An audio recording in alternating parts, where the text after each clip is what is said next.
मैं समाजवादी पार्टी का वरिष्ठ नेता जनपद गोरखपुर। आज कुछ ऐसे विषय हैं जिस पर अपने देश के नौजवानों से, छात्रों से रूबरू होना आवश्यक था और उन्हें इस बात की जानकारी देनी थी कि देश में हकीकत में हो क्या रहा है, जिससे इस देश के नौजवान, छात्र और छात्राएं, नर और नारी सभी लोग अनभिज्ञ हैं और बीजेपी और आरएसएस के लोग ऐसी घटनाओं को अंजाम देते चले जा रहे हैं। अब मैं सबसे पहले तो इस भारत के संविधान की जिक्र कर दूं कि भारत का संविधान जब लिखा जा रहा था उस समय संविधान के बहुत सारे अनुच्छेदों पर, बहुत सारी चीज़ों पर आरएसएस के लोगों को आपत्ति थी कि इस संविधान को ऐसे नहीं ऐसे लिखा जाए। उनको आपत्ति इस बात की थी कि इस देश के पिछड़े, दलित, मजलूम, मजबूर, मजदूर और गांव में रहने वाले शोषित, वंचित, माइनॉरिटीज़ और बहुत सारे लोगों को, किसानों को अधिकारों से वंचित किया जाए। बहुत सी चीज़ें ऐसी थीं जिसका वो विरोध कर रहे थे, जैसे पिछड़ी जात के वंचित लोगों को उन्हें राष्ट्र की मुख्य धारा से जोड़ने की वकालत जो बाबा साहब भीमराव अंबेडकर जी का लिखा हुआ ये संविधान करता है, इसमें उन लोगों ने विरोध किया था।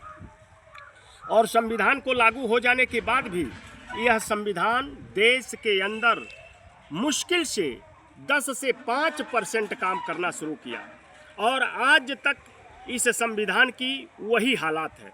यदि यह संविधान, जिस संविधान को बाबा साहब अम्बेडकर जी ने लिखा है, ये 100% भारत में काम करना आरंभ कर दे तो मैं दावे के साथ कहना चाहता हूँ कि भारत दुनिया का सबसे बड़ा विकसित देश बन जाएगा। और देश के अंदर जो घूमने वाले लड़के हैं, जो वंचित हैं अवसरों से, जो शिक्षा से वंचित हो रहे हैं, शिक्षा की महंगाई के कारण पढ़ाई लिखाई से वंचित हो रहे हैं, उन सभी के सभी लोगों को अवसर मिल जाएगा और पढ़ने का अधिकार मिलेगा। और शिक्षा पर बजट बढ़ाने का आदेश देता है संविधान। शिक्षा हमारे देश के एक बच्चे जो भारत की सरहद के अंदर जन्म लेते हैं, उनका मौलिक अधिकार है कि वो शिक्षा लें। लेकिन आज़ादी के बाद 75 वर्षों तक शिक्षा मौलिक अधिकार तो कहा गया, लेकिन ऐसा काम नहीं किया गया कि इस देश के हर बच्चे को शिक्षा मिले। इसलिए अगर भारत के सारे लोग शिक्षित हो गए होते तो आज भाजपा और आरएसएस के पूरे षड्यंत्र की जानकारी उन्हें हो जाती और वो चिंतन करते। अब मैं उस घटना की ओर याद दिलाता हूं जो एक सोशल मीडिया के चैनल पर हमने देखा है। आरएसएस में 25 सालों तक काम करने वाले महाराष्ट्र के यशवंत शिंदे ने जो खुलासा किया है, सनसनीखेज खुलासा, और इस खुलासे के बाद हमारे देश के हिंदू, विशेष तौर से हिंदू, मुसलमान, सिख और ईसाई, फारसी और जैन, इसलिए इन धर्मों का नाम, इन कल्चरों का नाम, इन सभ्यताओं का नाम मैं ले रहा हूं कि आज भारतीय जनता पार्टी और आरएसएस के लोग सभ्यताओं की राजनीति कर रहे हैं। देश के अंदर एक सभ्यता से दूसरी सभ्यता को लड़ा रहे हैं और सच्चाई में ये है कि यह देश की लड़ने वाली जनता दूसरी सभ्यताओं से, जैसे हिंदू से मुसलमान को, मुसलमान से हिंदू को, मंदिर से मस्जिद को, मस्जिद से मंदिर को, इस तरह से जिस तरह से लड़ाया जा रहा है, इसमें इस देश के लोग, हिंदू और मुसलमान, ऐसे लड़ जा रहे हैं कि इनके ब्रेन के अंदर की वो सोच जो उनके लाइफ को, उनके ज़िंदगी को आगे ले जाएगी, वो भूल जा रहे हैं। इसलिए मैं कहना चाहता हूं कि आरएसएस के षड्यंत्र को समझने के लिए हमारे भारतवर्ष के सभी लोगों को शिक्षित होना जरूरी है। और यही कारण है कि भारतीय जनता पार्टी की सरकार इस देश के आम आदमी को, पिछड़े और दलितों को विशेष तौर से शिक्षा से वंचित रखना चाहती है और जब सामान्य वर्ग के उन लोगों को भी शिक्षा से वंचित रखने की उसकी प्लानिंग है जिनके माता पिता खेती बाड़ी और मजदूरी पर निर्भर हैं। वो जनरल लोग भी आज की शिक्षा नहीं ले पाएंगे। इसलिए मैं नौजवानों से कहना चाहता हूँ, देश के किसानों से कहना चाहता हूँ, पिछड़े और दलित सभी लोगों से कहना चाहता हूँ कि आधी रोटी खाकर, फटा हुआ कपड़ा पहन करके झोपड़ी में रह लो, लेकिन बच्चों को उच्च कोटि की शिक्षा देने के बाद ही सांस लो और चैन से बैठो। ये भारतीय जनता पार्टी और आरएसएस के लोग नहीं चाहते हैं कि ऐसा हो। अब यशवंत शिंदे के उस बात की ओर मैं ले चलता हूं जिसमें उन्होंने कहा है, ये बात उन्होंने कहा है, सोशल मीडिया के चैनल पर चल रहा है। उन्होंने कहा है कि मैं 25 वर्षों तक आरएसएस में काम किया हूं और 2003 से लेकर 2008 तक भारतवर्ष में मनमोहन सिंह की सरकार चल रही थी और उस समय आरएसएस का प्लान चल रहा था कि जगह जगह बम विस्फोट करके और मुसलमानों को बदनाम किया जाए। जब लोगों ने कहा, कुछ लोगों ने कहा कि ऐसा काम क्यों किया जाए, आरएसएस तो देश की जनता के तरक्की और विकास के लिए बनाया गया है, सेवा के लिए बनाया गया है, तो उन्होंने कहा कि नहीं, सियासत करने के लिए यदि सत्ता प्राप्त करनी है सियासत के माध्यम से, तो निश्चित रूप से हमें हिंसा करना होगा। और उसमें बम ब्लास्ट की योजना बनाई जाती थी और कई जगहों पर उन्होंने जिक्र किया है, मैं इस वीडियो में नाम नहीं ले रहा हूं, जिसमें मालेगांव भी प्रमुख है और अजमेर शरीफ भी है। कई जगहों पर बम विस्फोट हुआ और उनके बकौल यशवंत सिन्हा, आरएसएस के कार्यकर्ता जिन्होंने 25 साल तक आरएसएस में रह करके काम किया था, उन्होंने कहा कि ऐसे ऐसे विस्फोट कराए जा रहे थे और मुसलमानों को बदनाम किया जा रहा था, मस्जिदें उड़ाने की प्लानिंग रची जा रही थी। यदि ये सत्य है तो ये बहुत ही खतरनाक है। इस देश के अंदर बहुसंख्यक सांप्रदायिकता अल्पसंख्यक सांप्रदायिकता से खतरनाक होती है देश की एकता और अखंडता के लिए। इसलिए मैं कह रहा हूँ कि इस देश के लोगों जगो और हमें अब ये देखना होगा। मैं हिंदू और मुसलमान, सिख और ईसाई को इसलिए जगाना चाहता हूँ कि देश के अंदर कहीं भी दंगा हो, कहीं भी विस्फोट हो, कहीं भी AK-47 की गोलियों से लोगों को छलनी किया जाए, कहीं भी किसी जाति, संप्रदाय और धर्म पूछ करके मारा जाए, उस पर पूर्ण रूप से ये विश्वास करने की ज़रूरत नहीं है कि इसमें पाकिस्तान का ही हाथ होगा। पाकिस्तान षड्यंत्र करता है, पाकिस्तान हमारा दुश्मन है, पाकिस्तान हमारे देश में अमन चैन नहीं चाहता, पाकिस्तान स्वयं ही चाहता है कि भारत अशांत रहे और स्थिर रहे, हिंदू और मुसलमान वहाँ लड़ते रहें। लेकिन यशवंत सिन्हा जी का जो खुलासा हुआ है, उस खुलासे के बाद तो अब ये लगने लगा है कि जो काम पाकिस्तान करना चाहता है भारत में, वही काम आरएसएस कर रही है भारत में, वही काम भारतीय जनता पार्टी की सरकार कर रही है भारत में। पाकिस्तान भी भारत को अस्थिर करना चाहता है और आरएसएस और भाजपा के लोग भी भारत को अस्थिर करके और देश के हिंदुओं को आक्रोशित करके गुस्सा में लाकर मुसलमानों के खिलाफ वोट डलवाना चाहते हैं। इसलिए बहुत सारे विस्फोट हुए और बहुत सारे विस्फोटों में बहुत सारे लोग मारे गए। जैसे पुलवामा की घटना हुई, मैं ये नहीं कहता कि उस विस्फोट को किसने किया, कुछ भी नहीं मैं कह रहा हूँ, लेकिन मैं ये जरूर कह रहा हूँ कि लोकसभा चुनाव से पहले इस देश के अंदर पुलवामा की घटना हुई थी, जिसमें 44 जवान मारे गए थे और 44 जवान भारत के बहुत सारे प्रांतों के जवान थे। सभी के सभी मांस के लोथड़े, सभी जवानों के मांस के लोथड़े और बस के टुकड़े टुकड़े जमीन पर बिखर गए थे और आज तक उसकी सीबीआई जांच नहीं हुई। मैं पूछना चाहता हूं कि सीबीआई जांच क्यों नहीं हुई? पहलगाम में हिंदू पूछ पूछ करके मारा गया, मारने वाले लोग बड़े आराम से निकल गए, आराम से निकल करके बच भी गए और आज तक भारत के प्रधानमंत्री जी, जिनके हाथ में ईडी और सीबीआई कठपुतली की तरह काम करती है, वो एक खिलौने की तरह खेलते हैं इनसे और देश के विपक्षी नेताओं के ऊपर पीछे लगाए रहते हैं। और इतनी बड़ी महत्वपूर्ण घटना जहां पूछ पूछ करके मारा गया, हिंदू हो मार दो, हिंदू हो मार दो। आखिर हिंदू पूछ के क्यों मारा गया बिहार चुनाव से पहले?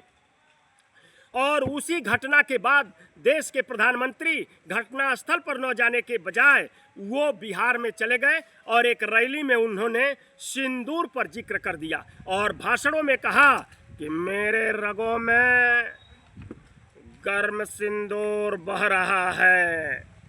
गर्म सिंदूर बह रहा था, अब बिहार चुनाव के बाद वो सिंदूर ठंडा हो गया। आज भी हो रहे हैं, बहुत सारे कांड हो रहे हैं। इसलिए मैं देश के हिंदू, मुसलमान, सिख और ईसाइयों से कहना चाहता हूँ, मेरे भाइयों, मैं हाथ जोड़ के निवेदन करता हूँ, भारत के अंदर कोई भी घटना हो जिस पर भाजपा सियासत करने लगे तो निश्चित रूप से आप जब तक जांच रिपोर्ट न आ जाए, कोई जांच एजेंसी से जांच करा करके उसका पूरा बुनियादी आधार जनता के सामने न ला दिया जाए, तब तक आप विश्वास न करिए कि ये घटना हमारा भाई मुसलमान दिया है, इस घटना को अंजाम हमारा भाई हिंदू दिया है, इस घटना को अंजाम हमारा भाई सिख दिया है, ईसाई दिया है, फारसी दिया है, जैन दिया है। इसलिए आरएसएस के लोगों की प्लानिंग है भारत को अशांत करके और स्थिर करके हिंदू और मुसलमानों को आपस में भिड़ा करके और देश के अंदर राजनीति करना। अभी एक हेडिंग मैंने अखबार में देख लिया है, मैं अपने दर्शकों को दिखा देना चाहता हूं। मैं किसी नेता का नाम नहीं लूँगा, आप इस अखबार में पढ़ लीजिए। इस अखबार में लिखा है कि दुनिया में युद्ध चल रहे हैं और हम कर रहे हैं राम राज की अनुभूति। हम कर रहे हैं राम राज की अनुभूति। दुनिया युद्ध कर रही है। आज तक ईरान अपनी स्वदेशी मिसाइलों से दुनिया की बहुत बड़ी महाशक्ति, जिसको हमारे देश के प्रधानमंत्री फादरलैंड कहते हैं, फादरलैंड, भाजपा वालों के फादरलैंड है इजराइल और अमेरिका, फादरलैंड है, और उनके फादरलैंड के नाक में नकेल डाले हुए हैं। इसलिए वो राम राज की अनुभूति नहीं करता था, वो विज्ञान राज की अनुभूति करता था। अपने देश के नौजवानों को, अपने देश की लड़कियों को, अपने देश की महिलाओं को वैज्ञानिक बनाकर विज्ञान और टेक्नोलॉजी के क्षेत्र में आगे बढ़ाकर, और उसने ऐसी ऐसी खतरनाक स्वदेशी मिसाइलों को तैयार किया, जिन मिसाइलों के द्वारा आज दुनिया की सबसे बड़ी महाशक्ति के नाक में नकेल डाल दिया है। हमारे देश के अंदर धर्म पर सियासत हो रही थी और वो विज्ञान पर काम कर रहा था। आज विज्ञान पर काम करने वाला ईरान सारी दुनिया के सामने एक ताकत महाशक्ति के रूप में उभर रहा है, और हम देश के सरहद पर सरेंडर बोल रहे हैं। हम राम राज की अनुभूति कर रहे हैं। हम धर्म और आडंबर में लगे हैं। हम मंदिर और मस्जिद के अंदर खुदाई करने में लगे हैं। हमारे देश के नौजवानों को, पिछड़ों को, दलितों को भारतीय जनता पार्टी के लोग कहते हैं मस्जिद के अंदर खुदाई करो और मंदिर ढूंढो, और अपने बच्चों को अमेरिका, इजराइल, ऑस्ट्रेलिया के स्कूलों में पढ़ा रहे हैं, उच्च शिक्षा दे रहे हैं, और देश के गरीब पिछड़े दलितों के बच्चे जाकर मस्जिदों में खुदाई करते हैं। मैं इस देश के अमित शाह जी से कहना चाहता हूं, अमित शाह जी, इस देश के पिछड़े दलित लड़कों को आप लगा करके हिंसा करवाते हो और मस्जिदों के अंदर मंदिर की खुदाई करते हो, हमारे मुसलमानों के घरों के ऊपर हमले करवाते हो और विभिन्न संप्रदायों के बीच में नफरत फैलवाने का काम करते हो, और अपने लड़के से यह काम क्यों नहीं करवाते?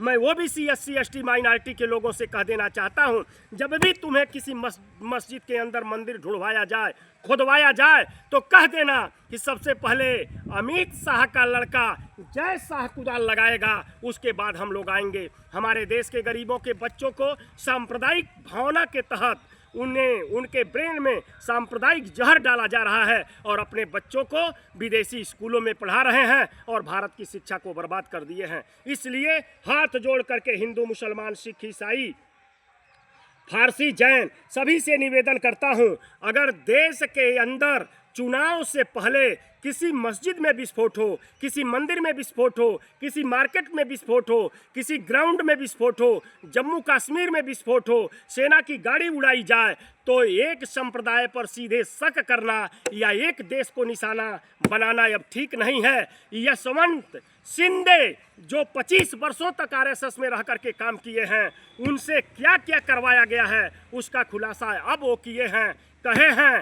मैंने देखा है कि ये भाजपा और आरएसएस के लोग अब देश को ही फूंकने लगे हैं, तो मेरी जमीर गवाही नहीं दिया उसमें काम करने की, और मैं आरएसएस से इस्तीफा देकर बाहर आ गया हूं और अब अपना मुंह खोला हूं। उनसे ये भी पूछा कि 16 साल बाद आप क्यों बोल रहे हैं, तो उन्होंने ये कहा कि मेरे जिंदगी को खतरा था।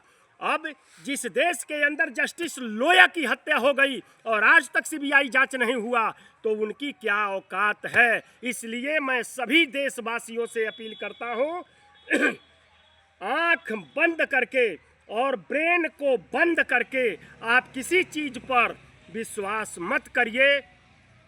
अब तो आरएसएस के लोग भी चुनाव जीतने के लिए जगह जगह विस्फोट करने की प्लानिंग कर रहे हैं, करते हैं।